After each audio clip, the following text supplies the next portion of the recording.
Beberapa saat yang lalu masyarakat Indonesia dihebohkan dengan banyaknya orang yang berbondong-bondong untuk melakukan pemindaian atau scan retina mata mereka di daerah Bekasi.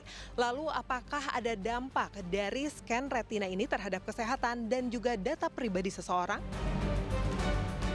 Kantor World yang berada di sebuah ruko di Jalan Insinyur Haji Juanda, Bekasi Timur, Kota Bekasi terlihat tutup pada Senin pagi setelah aplikasi WorldCoin dibekukan sementara oleh Kementerian Komunikasi dan Digital meski masih banyak warga yang mendatangi lokasi tersebut.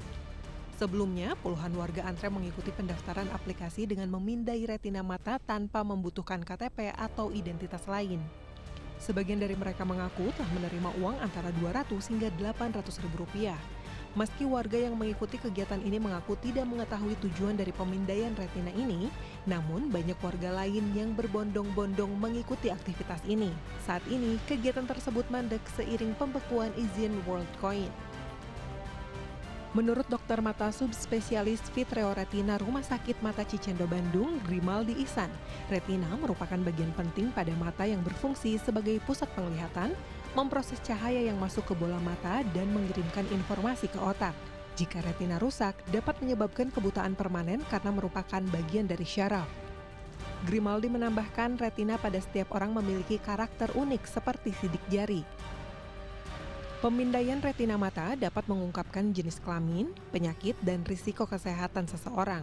Pemindaian retina sendiri biasanya memerlukan waktu tidak lebih dari 2 menit.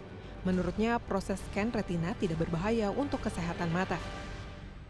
Scan ini sudah ada sejak belasan tahun yang lalu. Merupakan prosedur yang rutin digunakan untuk pencitraan dari retina itu sendiri.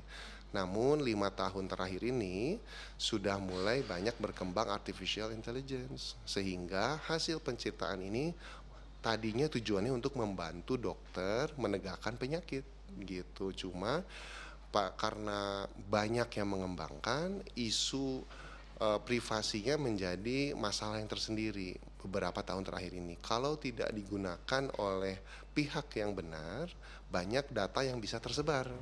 Dari sisi keamanan data, menurut dosen keamanan siber dan forensik digital Universitas Telkom, Niken Dwi Wahyu Cahyani, pemindaian retina oleh organisasi tidak resmi memiliki potensi risiko kebocoran data dan penyalahgunaan data.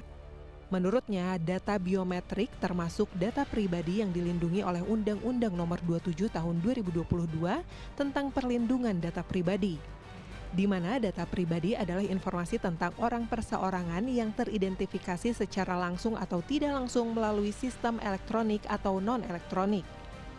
Data biometrik sendiri termasuk dalam kategori data pribadi spesifik seperti data kesehatan dan keuangan yang harus dilindungi, sehingga negara wajib hadir untuk menjaga keamanannya.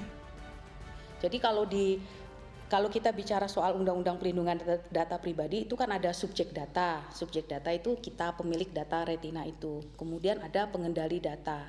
Pengendali data ini yang melakukan pengumpulan, pengolahan, penyimpanan, penghapusan, atau juga mungkin mereka akan transfer data itu ke pihak yang lain gitu. Jadi ketika semua yang yang dijelaskan itu terukur gitu ya, bisa dipertanggungjawabkan, ya data kegiatan itu sebetulnya tidak ada masalah gitu. Tapi gitu kan, tadi yang saya katakan karena informasi ini sangat sifatnya adalah spesifik dan sensitif, dan kalau terjadi kebocoran data dan penyalahgunaan data itu dampaknya besar gitu, maka seharusnya memang hanya dilakukan oleh lembaga yang punya otoritas.